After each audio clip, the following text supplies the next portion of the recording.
Kwa ujumla kazi ya leo ilikuwa ni mwendelezo tu wa kile ambacho tulikuwa tunakifanya jana. Kamati ya uongozi kama tunavyojua ilikutana Mbeya pamoja na mambo mengine. Lengo ilikuwa ni kupitia utekelezaji wa mradi wa NBS Usangu, kuona tumefikia wapi, lakini pia kushauri na kutoa miongozo namna bora ya kuboresha na kwenda vizuri na mradi huu. Kama tunavyojua, lengo la mradi huu ni kutumia mbinu za asili katika kuhakikisha kwamba tunasimamia rasilimali za maji, lakini tukiweka mazingira ya kuhakikisha kwamba wananchi wanaweza kukabiliana na mabadiliko ya tabia nchi.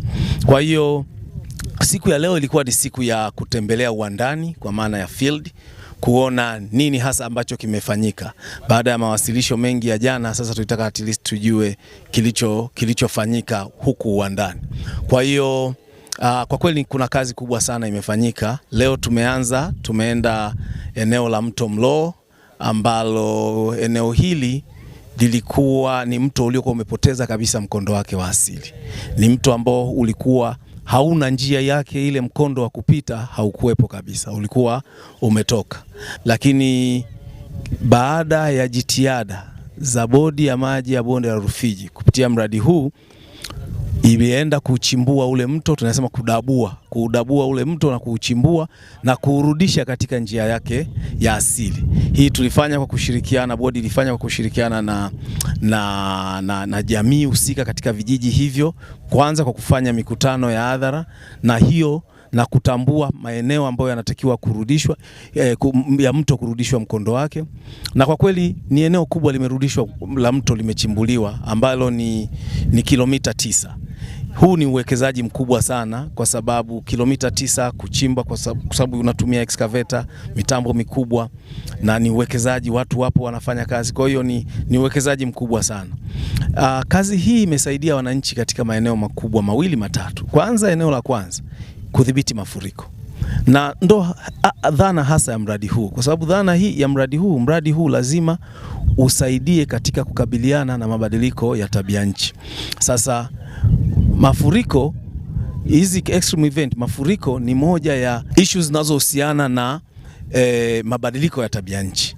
Kwa hiyo kitendo cha kukabiliana kwa kuchimba huo mto na kurudisha kwenye mkondo wake, kwa imewasaidia wananchi na imetekeleza mradi huu kwa vitendo.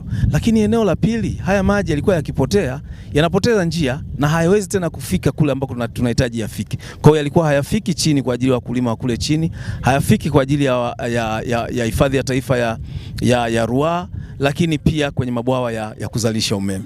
Kwa kuchimba na kupitisha, tunakuwa tuna uhakika kwamba maji haya sasa yanaenda kule tunakohitaji.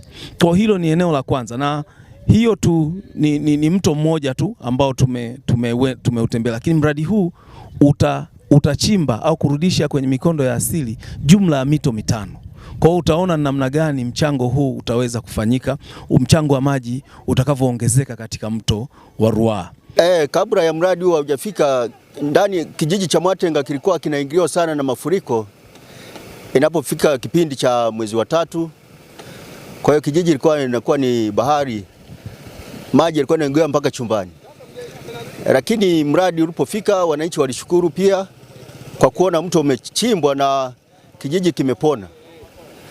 Na saizi wananchi wana imani na serikali jinsi ilivyofanya kuchimba huu mto. Kwa hiyo sasa tuna imani kwamba mafuriko tena hayataingia ndani ya kijiji chetu. Tumepata usalama zaidi. Ni kweli, ndio maana tunasema tunaushukuru mradi, manake adha zote ambazo zilikuwepo mara ya kwanza sasa hivi tuna imani kwamba zimeisha. Kwa hiyo na sisi kama wananchi wa kijiji cha Mwatenga tuko tayari kuulinda huu mradi ili tusije tukarudi tena kwenye majanga ambayo yalikuwepo mara ya kwanza.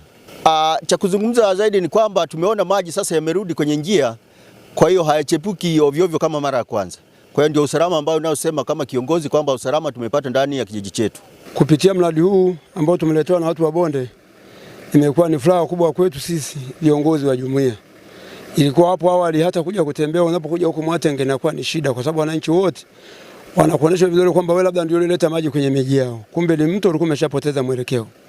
Lakini baada ya viongozi wetu wa bonde kuona kwamba hii kero ni kubwa, tuliwaomba, walikuja wakafanya mikutano ya hadhara ya kijiji na wenyewe wakapata kero za wananchi.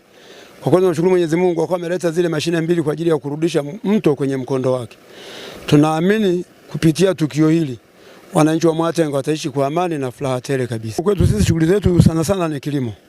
Lakini baada ya maji kuona kwamba imeshapoteza mwelekeo, karibuni mashamba yetu yote makubwa asilimia yote yalikuwa yamevamiwa na maji, hata jinsi ya kulima ilikuwa ni shida. Lakini vile vile tuna wanafunzi wanaotoka upande wa pili kwenda upande mwingine. Alikuwa hawezi kwenda shuleni kwa sababu yale mafuriko yalikuwa yamejitokeza kwa wingi.